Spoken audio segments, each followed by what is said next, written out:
Halo teman-teman, kembali lagi dengan saya Murla Manao. Kali ini pembahasan kita tentang kanker payudara. Yang pertama mengenai pengertian. Apa itu kanker payudara? Kanker payudara merupakan keganasan pada jaringan payudara yang dapat berasal dari epitel ductus maupun lobusnya. Kanker payudara adalah tumor ganas yang menyerang jaringan payudara. Jaringan payudara tersebut terdiri dari kelenjar susu atau kelenjar pembuat susu, saluran kelenjar atau saluran air susu, dan jaringan penunjang payudara. Kanker payudara tidak menyerang kulit payudara yang berfungsi sebagai pembungkus. Kanker payudara menyebabkan sel dan jaringan payudara berubah menjadi abnormal dan bertambah banyak secara tidak terkendali sesuai dengan Mardiana 2007. Yang berikut adalah epidemiologi. Data hasil Riskendas tahun 2013 dan 2018 menunjukkan adanya peningkatan prevalensi kanker di Indonesia dari 1,4% menjadi 1,49%. Provinsi Gorontalo memiliki peningkatan tertinggi dari 0,2% pada Riskendas 2013 menjadi 2,44% pada Riskendas tahun 2018. Peningkatan signifikan juga terjadi di Provinsi Sulawesi Tengah dan Daerah Istimewa Yogyakarta.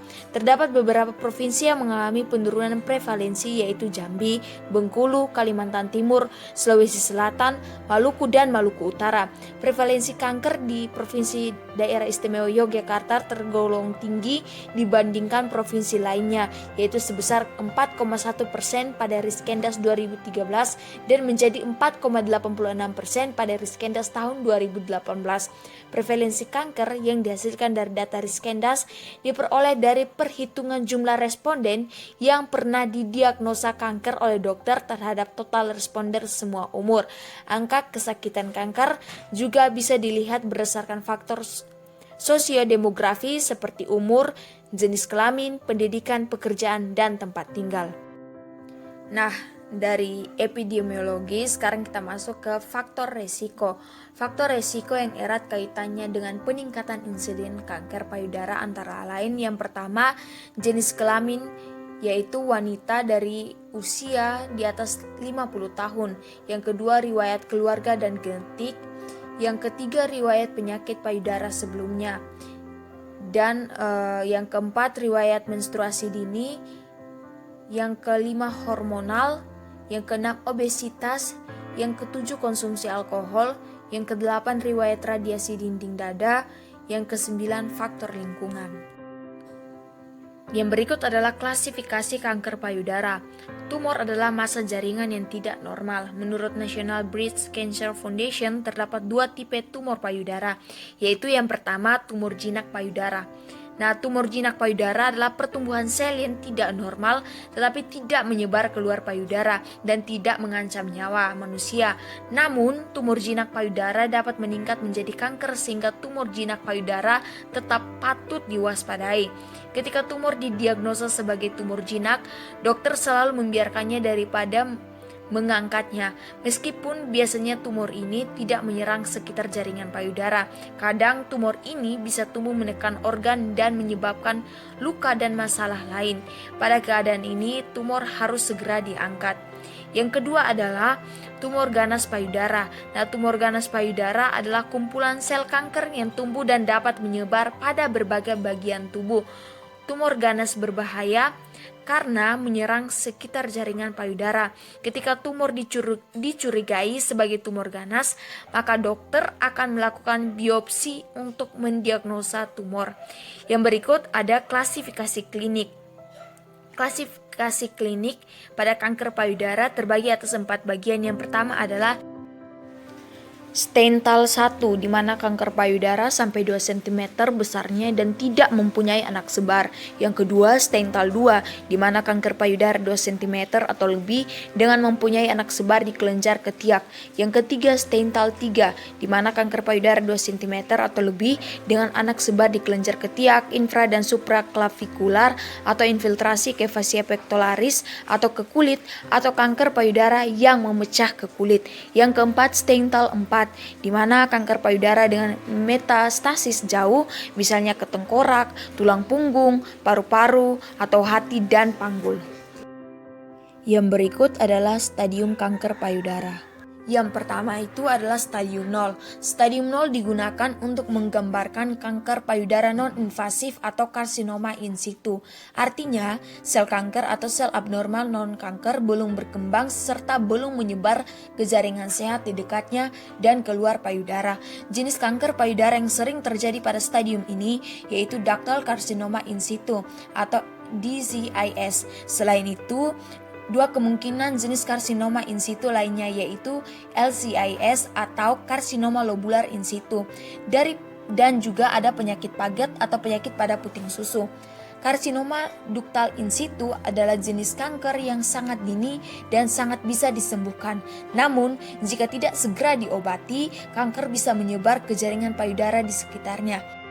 Pengobatan kanker payudara pada stadium ini umumnya berupa lumpektomi atau mastektomi simpel, sementara karsinoma lobular in situ umumnya tidak dianggap sebagai kanker. Namun, ketika didiagnosis memiliki LCIS, Anda berisiko tinggi terkena kanker payudara.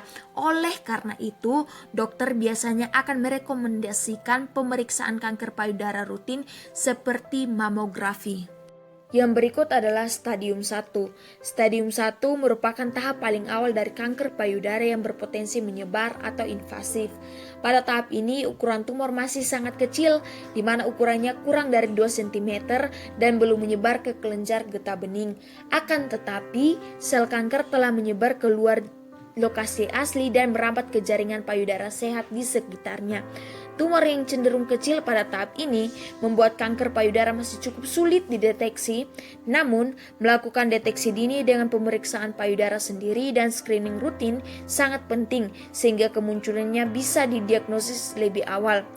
Kanker payudara pada stadium 1 masih sangat bisa disembuhkan. Pada tahap ini, pengobatan yang diberikan umumnya berupa operasi kanker payudara dengan nama breast conserving terapi, di mana dilakukan lumpektomi dan pengangkatan kelenjar getah bening atau sentinel. Dilanjutkan dengan radioterapi dan bisa juga ditambahkan kemoterapi, terapi hormon, atau terapi target. Yang berikut adalah stadium 2. Stadium 2 dikenal juga dengan kanker payudara invasif. Pada stadium ini masih tergolong stadium awal. Pada stadium 2, ukuran tumor sudah lebih besar daripada stadium sebelumnya, dengan ukuran 2-5 cm. Sel kanker pun sudah menyebar ke kelenjar getah bening, walau masih di area yang terdekat, tetapi belum menyebar ke bagian tubuh yang lebih jauh. Angka harapan hidup kanker payudara stadium 2 bisa mencapai 80% dalam 5 tahun pengobatan. Adapun pengobatan yang biasanya dilakukan yaitu operasi kanker payudara, mastektomi radikal beserta pengangkatan kelenjar getah bening ketiak. Selanjutnya setelah operasi, Anda dapat menjalani kemoterapi, terapi hormon atau terapi target sesuai dengan hasil imunohistokimia. Yang berikut adalah stadium 3. Stadium 3 disebut juga dengan kanker payudara stadium lanjut lokal. Artinya, tumor ganas atau benjolan yang ditemukan bisa lebih besar dengan ukuran lebih dari 5 cm, belum menginfiltrasi jaringan sekitar payudara, dan sudah ada penyebaran ke kelenjar getah bening ketiak. Namun, penyebarannya ini belum sampai ke organ tubuh lainnya. Yang berikut adalah stadium 4. Nah, kanker payudara pada stadium 4 disebut juga dengan kanker payudara metastasis.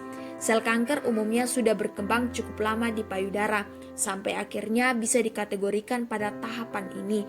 Kanker payudara stadium 4 merupakan tahap paling akhir dan merupakan kondisi serius yang mengancam jiwa.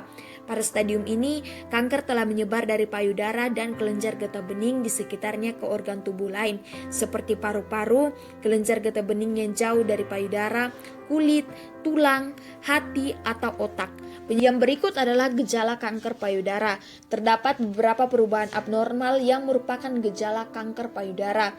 Di antaranya yaitu pembengkakan pada seluruh atau sebagian payudara, yang kedua iritasi pada kulit payudara, yang ketiga rasa sakit pada puting, yang keempat puting payudara masuk ke dalam, yang kelima kemerahan atau penebalan pada kulit puting atau payudara, yang keenam keluarnya cairan dari puting selain air susu. Yang berikut adalah patofisiologi kanker payudara. Kanker payudara berasal dari jaringan epitelial dan paling sering terjadi pada sistem duktal. Mula-mula terjadi hiperplasi sel-sel dengan perkembangan sel-sel atipik. Sel-sel ini akan berlanjut menjadi karsinoma in situ dan menginvasi stroma. Kanker membutuhkan waktu 7 tahun untuk bertumbuh dari sel tunggal sampai menjadi massa yang cukup besar untuk dapat diraba, kira-kira berdiameter 1 cm. Pada ukuran itu, kira-kira 1/4 dari kanker payudara telah bermetastase. Kebanyakan dari kanker ditemukan jika sudah teraba, biasanya oleh wanita itu sendiri. Gejala kedua yang paling sering terjadi adalah cairan yang keluar dari mora ductus atau payudara dan mungkin berdarah. Jika penyakit telah berkembang lanjut, dapat pecahnya benjolan pada kulit ulserasi.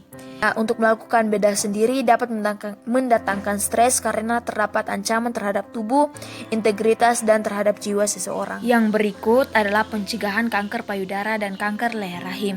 Yang pertama ada pola hidup sehat. Pola hidup sehat dengan gerakan cerdik. C. Cek kesehatan secara teratur. E. Enyahkan asap rokok. R. Rajin aktivitas fisik. D. Diet sehat dengan kalori seimbang. I. Istirahat cukup. K. Kelola stres. Yang kedua adalah cegah kanker dengan melakukan deteksi dini. Deteksi dini kanker leher rahim dengan metode inspeksi visual dengan asam asetat ataupun pap smear. Yang berikut adalah deteksi dini kanker payudara dengan periksa payudara sendiri atau sadari. Yang berikut adalah pemeriksaan payudara klinis atau sadanis oleh petugas kesehatan terlatih di fasilitas kesehatan. Yang berikut adalah penanggulangan kanker payudara. Yang pertama ada pencegahan primer. Kegiatan promosi kesehatan merupakan salah satu bentuk pencegahan primer. Yang kedua adalah deteksi dini dan pengobatan segera atau pencegahan sekunder. Ada 2 komponen deteksi dini yaitu screening dan edukasi tentang penemuan dini. Yang ketiga adalah upaya kuratif dan rehabilitatif. Yang keempat yang terakhir adalah pelayanan paliatif. Terima kasih teman-teman telah menonton video ini. Kiranya video ini bermanfaat bagi kita semua. Dan jadilah wanita-wanita muda yang sehat secara fisik maupun mental. Tuhan memberkati.